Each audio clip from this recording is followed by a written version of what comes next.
And continuing coverage, bills regarding property rights and eminent domain are a hot topic this legislative session, especially when they relate to the CO2 pipeline coming to North Dakota. Supporters of these bills argue landowners should have all rights to their properties, as those opposed to them stress the importance of the growing ag and energy industry here in the state. Adrian Oglesby is live at our state capitol with more on a couple of these key bills. Good evening, Adrian. Good evening, Brooke. I'm here with District 8 Senator Jeff Magrum. How you doing today?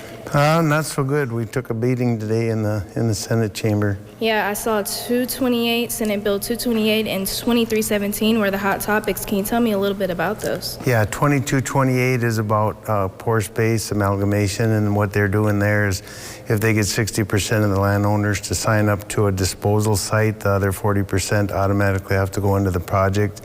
And so there's no constitutional ability to have a jury trial in a situation like that. So the bill was trying to pave a path forward for the landowners to have the right to appear in court and have a jury trial, hear the case on whether or not they have to be part of the project.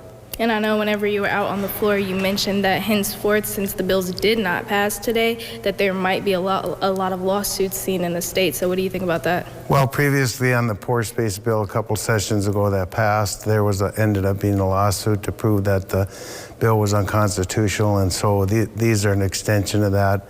And being the legislature isn't willing to act on it, there'll have to be a lawsuit to the courts to decide the question, really. And you also mentioned that your name's on these bills alone because, you know, there's a target on your back because a lot of people aren't for it. Can you explain on that a little bit more? Yeah, well, the industry has some very powerful lobby, and I didn't want to include some of my friends that are in the legislature because it's created a target on me to defend the landowners' rights. And so my oath requires me to protect property owners over industry. Although we all want industry, we don't want industry to run over the landowners and their property rights. So there has to be a balance. So really that's what I was trying to do, is create a balance between property rights and industry. And I know that you're not giving up, you're for the people. So from today forward, the bills didn't pass, but what's the plan? Well, I really don't know the path forward because the bills are dead now. So it's probably going to have to be decided by the courts on these issues going forward, and see what happens, see what pops up this session. There's a lot of time left yet. Well, thank you so much for meeting with us today, and I wish you the best of luck. Reporting for KX News from the Capitol, I'm Adrian Oglesby. Thank you, Adrian.